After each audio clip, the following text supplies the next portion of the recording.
All right. Okay. So I know you don't have very long, so I'm just going to ask you, why are you so strong about the midwife situation in Missouri? Well, first of all, it's a new freedom.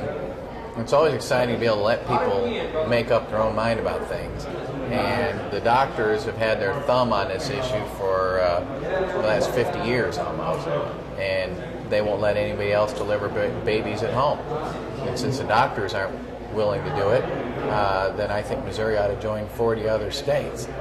Now, that's, so personally I like freedom, but additionally, a gal lobbying for midwifery was there helping my family. My wife was pregnant, had miscarried multiple times, and it was a midwife taking the time to force the issue and make her ask the questions of the doctor, who begrudgingly did the blood panel and found out my wife's anemic, has a clotting disorder, and probably would never carry a baby to term again.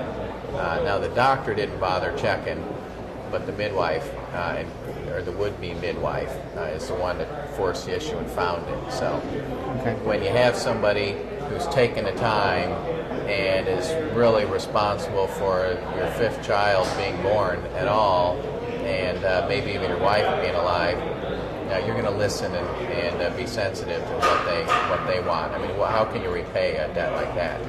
So what, for people who don't know, what is the current state of midwifery in Missouri? Well, internationally, it's the standard for childbirth. And in 40 states, people can do pretty much whatever they want. But in Missouri, it's a felony. So if you have a child at home and the woman's, pushes a baby out, nobody experienced is there to help, no problem. But if you bring in a professional, somebody trained and experienced to help deliver that baby, doesn't happen to be a doctor, then a felony is committed. It's the doctors made it a felony. We're the only state in the country, probably the only place in the world, that makes it a felony to help somebody deliver a baby if you don't have a medical license. Okay. So what now? I mean, obviously you took a lot of hits over getting this passed and maybe the manner in which it was. Yes, I did. So, yes, I did. But also you've gotten a lot of thanks from midwives or would-be midwives across the state. You can't believe it. I mean, these people it is such a deeply personal issue where you have your baby. And we're telling women you've got to be in a hospital with all the medical interventions. And if you haven't been there, which I have, my wife delivered 4 babies. I mean, miserable experiences every time. You'd really much rather, and the people that have them at home say there's no other way. You just got to have your baby at home where you're comfortable, take a bath, have a glass of wine, your family's around. That's the environment. No infections, by the way. Hospitals have infections running through them. So there are many reasons it's safer, but far preferred by women who've done it. And the doctors are just standing in the way of it.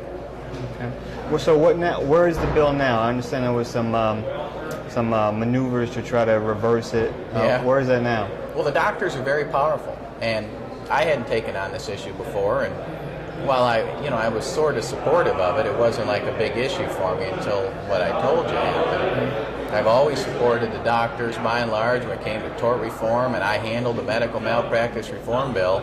But they are hell-bent, not only they won't negotiate at all, but they're hell-bent to use their power here to overturn what I've done. I think they want the governor to veto the bill. They want to give him another bill that he can sign that doesn't have midwifery on it, and they're working hard to do that. And the other thing the doctors are trying to do is send repeal language behind my language. So in other words, my language is on his desk. They want to send another bill to go on top of mine and delete the midwifery language. When what really ought to be going on is the doctors ought to now come to the table and be willing to have an honest negotiation.